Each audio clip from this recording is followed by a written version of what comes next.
Hello, I'm Ken Greger. I have raised llamas for about 35 years. I got into llamas originally by leading a llama around on a foothills cleaning project, probably 37, 38 years ago. My wife and I like to backpack. Ginny has a ruptured disc in her back, so she can't carry a pack any longer, and llamas were just a natural choice to go with. We can walk, and the llamas carry all our gear, so it was all great. We started out with 3 llamas originally, and they're kind of like Lay's potato chips. You can't have just one, and now we have 48 llamas. So we actually got into llamas about 35 years ago. From the photos here, Cusco is one of my sweethearts. He's just a gentle, easygoing llama. This photo was taken down at Celebration Park. The other one is my grandson, who's a year and a half old, and one of the probably about a 3-month-old cria. The baby llamas are called crias, and cria's just checking out Ashton. Llamas are naturally very curious animals, and they're always checking things out for us on the trail or wherever we go. Llamas are always looking, learning, checking things out. Next slide.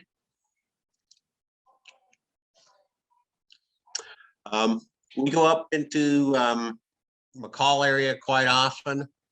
The llamas are just natural at going down the trail, crossing bridges or something. They learn to do that very quickly and easily. There's a load of my boys in the trailer. They're all calm now. Llamas are, everyone knows or thinks they know, llamas spit all the time. Well, they do spit at each other quite frequently. It's how they establish their pecking order. I rarely get spit on purposely.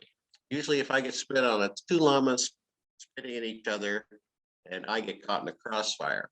When I get 6, 7, 8 boys in my trailer, there's going to be a little spitting going on until the boys get things figured out, because they're in each other's space and they don't like to have another llama in their space. So there'll be a little spitting going on until they get things figured out. I've only had a llama spit at me once for absolutely no apparent reason. I have no idea why this llama spit at me. If a llama spits at you, usually you know why. You're doing something to him that he does not like. And you will know it. A number of years ago was scratching one of my llamas on the head, and my buddy sitting with me in camp goes, "He's gonna spit at you." Nah, Pistol's not gonna spit at me. Yeah, he did eventually, because llamas, for the most llamas do not like to have their heads or faces touched at all. And Pistol, let me know. No, you don't need to be doing that. I don't like it. And my buddy could see it coming. I didn't. And usually it's he just kind of spit at me to let me know, because sometimes he'll spit a green hay bale at you, and it just smells nasty until it dries. So you don't want to be spit on it. I just very seldom actually get spit on by a llama. Next slide. Here's a photo from hiking up in the Boulder Mountain area. We frequently go up to Rapid Lake. We're with some friends. We got the panniers all loaded. We generally use a crossbuck type style pack saddle, aluminum crossbuck with the panniers on the side. And for the larger items that do not fit inside the panniers, we will top load. We try to make the top load no more than a third of the weight, total weight of the panniers. Summertime, we're usually packing 65 to 75 pounds on the llamas. The newer trainees will get a lighter load. They'll get sleeping bags and sleeping pads, so they probably have 15, 20, 30 pounds on them. I try to start them out light when I'm training them. Usually they don't get the pack saddles on until they're about 3 years old. And at the trailhead, they're checking things out at the trailhead. Everything's new. They're looking around, checking things out. You put the pack saddle on, they just kind of look, "Oh, what's that? Okay, fine." And they really don't even care. that there's a saddle on them, and breeding, they just naturally follow another llama. We string 2, 3 together, sometimes 4 together. We've strung up to 5 or 6 together if I'm by myself hiking in. If you have the right llamas, they all have their order they like to be in for the most part. Some like to lead, others will not lead at all. They do not want to be in the front. Some really don't care where they're at, and others, um, you know, I had one, he wanted no other llama behind him. And so he always had to be at the back of the string. He did not tolerate having another llama behind him. He just didn't like it at all.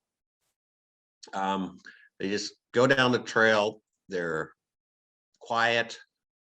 They're they don't have hooves. They have a soft pad underneath, like your dog's pad, and a toenail over the top. So they're very easy on the trails. They basically have less impact than a hiker in hiking boots when they're going down the trail. And yeah, they're just great animals for hiking. If you don't mind walking, llamas are quiet. I take them hunting with me. Oftentimes they'll spot game before I do. Especially I have 2, 3 llamas, and sometimes I'll be actually hunting and they go wherever I do. They pretty much, if you can walk it, a llama can get there. Next slide. We don't suffer too badly. There's Kellen, one of our llamas, with our tent on top and 2 coolers of food and various adult beverages in the other one. I'm pretty sure of that. And our friend Doreen taking a picture with Cusco photo op. We have numerous photo ops on the trail. Whenever we run into somebody, they want to take a picture with a llama, and llamas are usually happy to oblige. They just are easygoing, and usually someone wants to pet them, and we pet them on the neck. Is the most safest place to pet a llama. They really, I don't know if they like it, but they don't mind it, and so they'll let you pet them on the neck. As long as you don't get up to their ears and face, they're fine with it. One thing, llamas rarely kick.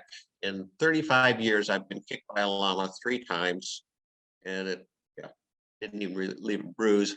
And I walk behind the llamas all the time. We have a dog. We have friends who have dogs. We go out on the trail with our friend's dog. The llamas seem to know almost immediately this dog belongs to our group, and they're good with it. And after dogs running around for a couple minutes, okay, this dog belongs. But if we come across another party with a dog on the trail, the llama's on alert and watching that dog very carefully to make sure it doesn't get too close. Is they can and do stomp, dogs, canines, whatever, with their front feet, and do kick at them also. So we've had dogs come into our pastures thinking they were going to chase a llama, and they soon learned that that was not a good idea. The llamas are chasing the dog back out of the pasture. I live out in the rural area, and I have only in 30 years, or 25 years where I live now, I've only seen 1 coyote in my pasture, because llamas will run the coyote out of the pasture. The coyote wants to have nothing to do with something that's large as a llama chasing it. And thus, people do use llamas for sheep and goat guards, because they will run a coyote off. They have been known to kill coyotes on occasion. So another use for the llamas is some of our retired packers will go on to be sheep or goat guards when they can no longer pack. And they can usually pack till they're about 15 years old, and they'll live to generally about 20 years. We've had one llama that we were boarding that lived till it was 28 years old, but usually about 20 years, 20, 21 years is how long, llamas generally live, 18 to 22 years, somewhere in that range. Next slide. And here's me getting things ready. I'm a very visual person when I'm packing up, and panniers need to be balanced. I like to have them basically the same size. I use square 4-gallon buckets in some of my panniers to store my food, things that little critters can get into, and if they're in the plastic buckets with a lid on, the little critters can't get into our food and have a little snack during the middle of the night while we're sleeping in the tents. We take a lot of food. We don't lose weight hiking with llamas for some reason. We take Dutch ovens, aluminum Dutch ovens. I usually take some charcoal just because it's easier to cook with than using wood fire. I do use wood coals also. You can see our campground llamas grazing on the meadow. We generally do not take feed with us.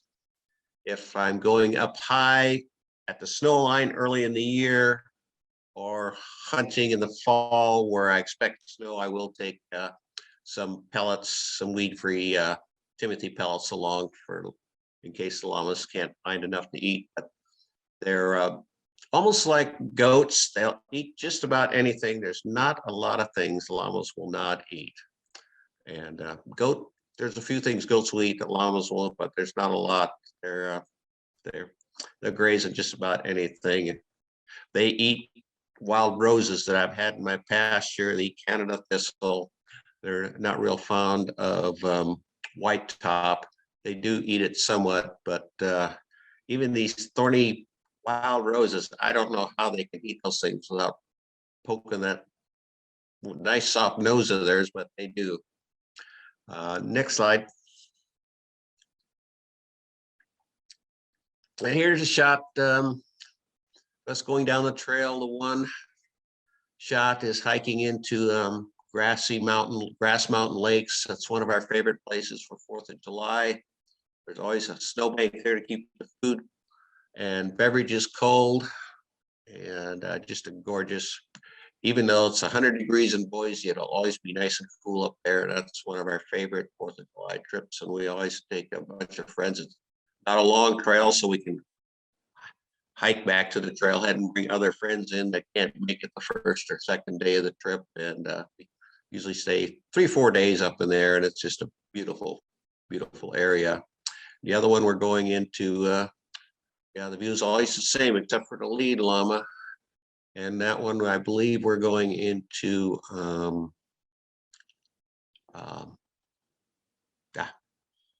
went blank on here, into the lake where the plane crashed up northeast of McCall. Next slide. And I do rent llamas out. This shot is my grandson with his first deer he shot, and Kellen standing in the picture there will shortly be packing that deer out. And he'll have, I think with that one, he had about 90 pounds on him. We didn't have too far to go. It was a pretty easy trail, so he could pack the 90 pounds. Generally figure adult llama can pack up 25% of its body weight. And most adult llamas weigh like 300 to 350.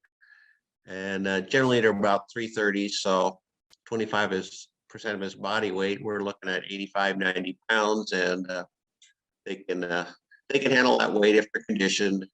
Are not going to put that weight on first time out in the spring or so forth, but these guys have been out quite a bit, so they're in shape and they can handle the weight. I do not generally pack that much during the summer because llamas do not take the heat real well. They you got to be a little careful during the hottest part of the year, and take it easy, or stay in the shade, or try to hike during the cool of the day. And especially if you're packing a heavy load, up a steep trail, you got to take it really easy. I have had llamas overheat and just say, I'm done. And you just, give them a break, let them rest for a while. And sometimes we let one less couple hours, come back with a llama that could take it better, and took all his gear and put it on the better llama that it wasn't heat exhausted, and packed out that way. I string out the llamas in the meadow, generally on a ground line. I'll put 3 to 4 llamas on each line, tie them off so they're far enough apart so they can't get tangled with the ropes, and that way they get quite a wide area to graze on, and they can pick what they want to eat, because they'll always pick the best stuff. They won't just eat everything indiscriminately. They'll pick what they like first, and it just less impact on the meadow and so forth, that they can move around more and not eat everything way down in one small circle and so forth. So yeah, and we've been to the spot numerous times, and you go back the next year and you don't even know the llamas had been there the previous year. You might see some llama droppings on the ground from the previous year. Next slide.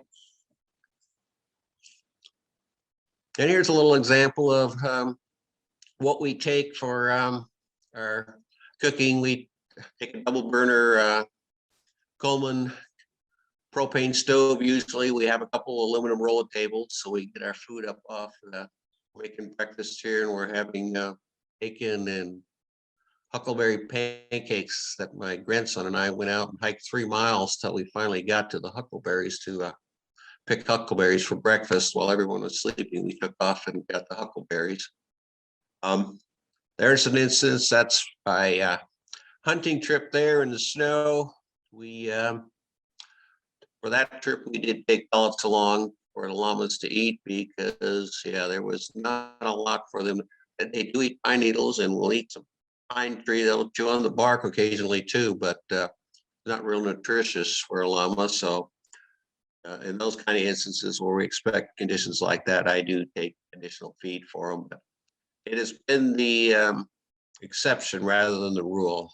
I don't think I've done it more than every 2 or 3 years where I've run into conditions like that where I needed to. Some of the hunters that rent llamas from me will, they expect snow or we expect snow, I do send pellets along just in case they need them for the llamas to eat.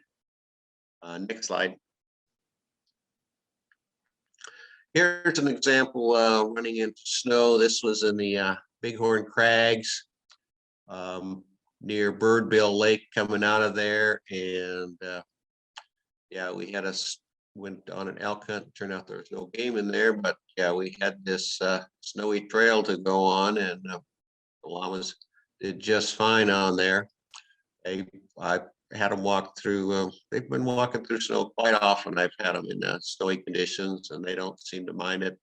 They've got enough fiber and wool that the cold weather doesn't generally bother them. I did have one instance where we were up high. There was no protection for the wind, and we had rain mixed with snow and high winds, and the llamas got wet, and they did get cold with the high winds and beating down rain. Eventually they did get soaked through, but usually the water just rolls off and you look underneath and they stay dry. But if the conditions are nasty long enough, they eventually will get wet through and through and get cold. So you have to be aware it's the exception. It rarely happens. Next slide.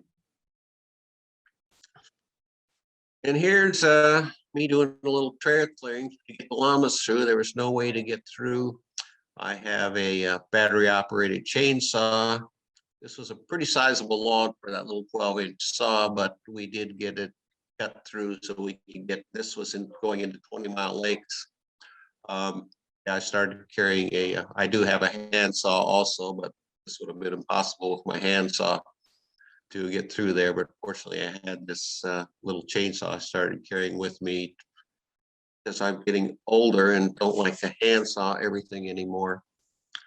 And so we do some trail clearing just as we're going down the trail, just because it just makes it easier for everyone. When we come back out, we don't have to go through over some of these obstacles. That one we just couldn't have gone around it. It was just too dense of brush and rocks and so forth. So that one we had to clear or go back somewhere else. Next slide.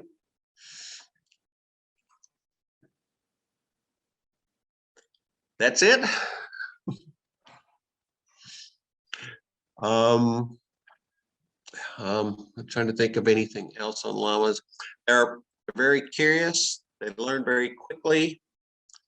Llamas, when I'm training them on the trail, one thing I have to train them to do is walk through streams. Their natural instinct is to want to jump over water. And you don't want a loaded llama jumping across the stream if you're standing on the other side of it. And 350 pounds of llama plus gear will lay you out flat. I've seen it happen to a lady who hadn't trained her llamas to walk through water, and yeah, this llama came flying across the creek and laid her out flat. And so that is, other than that, they seem to learn. They don't like mud real well, so they're kind of persnickety about that. You got to kind of train them to go through mud, but going down the trail, they just pick it up. And the experienced llamas know exactly how wide they are. I've had a llama, I tried to get him between two trees and he stopped. It's like, I'm not going through there. I can't get through there. And it's like, yes, you can. Finally, I convinced him he could, and he could get through there.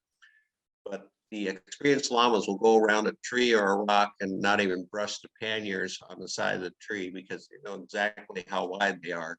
The inexperienced one, it takes them a year or two to figure it out exactly how wide they are. But they figure it out, and you'll go down a trail and you think, well, he's going to scrape on this rock. But no, he goes right around it and doesn't even scrape the pannier on the rock or tree or whatever we're using. I've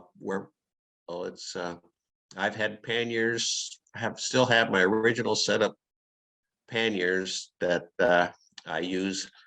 A little worse for wear after 35 years, but they're still usable, which I think is pretty impressive for set up pack gear like that gets used pretty regularly. We get out several times a summer, sometimes, and I go hunting several times, plus they get used for people renting the llamas numerous times a year. So they're pretty much busy during hunting season. I almost always have at least 2 or 3 llamas out helping some hunters pack out their game. They they see a dead deer or an elk. It's like, oh, just sniff it. Okay, it's a dead deer. Okay, fine. Yeah, they don't care about packing it out on their back. I had a bear come into a trailhead camp once, and well, we had a truck right there, so I never tried to put a bear on a llama. I don't think he'd appreciate it too much, but I haven't tried it. Cougars, llamas do not like cougars. We've run into cougars on occasion, and we didn't see it, but the llamas must have smelled it because they didn't want to go.